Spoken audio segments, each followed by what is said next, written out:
அனைவருக்கும் வணக்கம். நம்ம மார்ச் 11 2025க்கான கரண்ட் அஃபேரை பார்க்கலாம். வீடியோ ஃபுல்லாக பாருங்கள். வீடியோட எண்ணில் டிஸ்கிரிப்ஷன் பாக்ஸில் கூகுள் ஃபார்ம் வடிவில் நாங்கள் டெஸ்ட்டு ப்ரிப்பேர் பண்ணி வச்சுருக்கோம். அதுக்கான ஆன்சர் போட்டு பாருங்கள். பார்த்துட்டு உங்களோட ஸ்கோர் என்ன அப்படின்றத கமெண்ட்டில் கண்டிப்பாக சொல்லுங்கள். வாங்க வீடியோவில் போய் பார்க்கலாம். First topic India. இந்தியாவில் ஒடிசாவில் ஒரு உயிரினம் கண்டுபிடிக்கப்பட்டிருக்கு. என்ன உயிரினம் அப்படின்னா உருளைப்புழு இனம் தான் கண்டுபிடிச்சிருக்காங்க. உருளைப்புழு அப்படின்னாலே பேசிக்காக மனிதனுக்கு கெடுதல் கொடுக்கக்கூடியதான். ஆனால் இங்கே கண்டுபிடிக்கப்பட்டது மண் ஆரோக்கியத்துக்கு உதவக்கூடிய ஒரு உருளைப்புழு.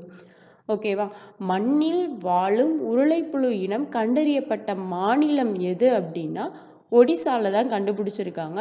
இந்த உருளைப்புழு இனம் எந்த வகையை சார்ந்த உயிரினம் அப்படின்னா கிரசலோபியம் அப்படின்ற ஒரு வகையை சார்ந்தது. இது மண் ஆரோக்கியத்துக்கு மிகவும் உதவக்கூடியது அப்படின்னு ஆராய்ச்சியாளர்கள் தெரிவிச்சிருக்காங்க. அடுத்தது, இப்போ ரீசண்டாக புலிகளோட எண்ணிக்கை அதிகமாக புலிகள் காப்பகங்களோட எண்ணிக்கையை அதிகமாக்கியிருக்காங்க. அந்த வகையில் இந்தியாவில் அறிவிக்கப்பட்ட 58வது புலிகள் காப்பகம் எது அப்படின்னா மாதவ் புலிகள் காப்பகம். இது எங்கே இருக்குது அப்படின்னா மத்திய பிரதேசத்தில் தான் இருக்குது. இந்த மத்திய பிரதேசத்தில் இதோடு சேர்த்து மொத்தம் 9வது புலிகள் காப்பகமாக இருக்குது. ஸோ நிறைய புலிகள் காப்பகம் எங்கே இருக்குது அப்படின்னா இந்த மத்திய பிரதேசத்தில் தான் அதிகமாக இருக்குது. மொத்தம் மத்திய பிரதேசத்தில் உள்ள புலிகள் காப்பகங்களோட எண்ணிக்கை எத்தனை அப்படின்னா 9. அடுத்த டாபிக் நியமனம். இது சட்டம் மற்றும் நீதித்துறை அமைச்சகத்தில் ஒரு பெரிய விஷயம் நடந்திருக்கு. என்ன அப்படின்னா இந்த அமைச்சகத்தில் சட்டத்துறை செயலாளராக நியமிக்கப்பட்டுள்ள முதல் பெண். அது இந்த டிபார்ட்மெண்ட்டில் ஃபஸ்ட் டைமாக ஒரு பெண் அதிகாரியை நியமிச்சிருக்காங்க. யார் அப்படின்னு பார்த்தோம் அப்படின்னா அஞ்சு ரதி ராணா அப்படின்றவங்கள தான் நியமிச்சிருக்காங்க. அப்போது இந்திய சட்ட சேவை அதிகாரியாக நியமிக்கப்பட்டுள்ளவங்க யார் அப்படின்னா அஞ்சு ரதி ராணா. இவங்க தான் இந்த செயலாளராக நியமிக்கப்பட்ட முதல் பெண் அதிகாரி.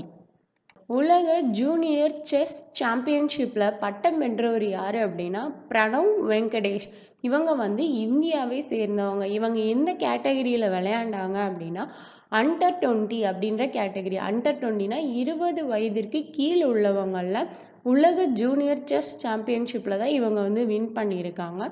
இந்த போட்டி எங்கு நடைபெற்றது அப்படின்னா மாண்டினீக்ரோ அப்படின்ற இடம். இந்த நாடு எங்கே இருக்குது அப்படின்னா தென்கிழக்கு ஐரோப்பாவில் உள்ள நாடுகளில் இதுவும் ஒன்றா இருக்குது. அப்போ உலக ஜூனியர் செஸ் சாம்பியன்ஷிப் போட்டியில் பட்டம் வென்றவங்க யார் அப்படின்னா பிரணவ் வெங்கடேஷ். அடுத்தது நம்ம எல்லாருக்குமே ரொம்ப ஃபேவரட்டாக இருக்கிற கிரிக்கெட் தான் பார்க்க போகிறோம். இப்போ ரீசெண்டாக நடந்த ஐசிசி சாம்பியன் கோப்பை 3வது முறையாக 1 இல்லை 2 இல்லை 3வது முறையாக வெற்றி பெற்ற நாடு எது அப்படின்னா நம்ம இந்தியா தான் வின் பண்ணியிருக்கு. யாரை எதிர்த்து அப்படின்னா நியூசிலாந்தை எதிர்த்து தான் வின் பண்ணியிருக்காங்க. மொத்தம் 4 விக்கெட் வித்தியாசத்தில் சாம்பியன்ஷிப் கோப்பையை வாங்கியிருக்காங்க.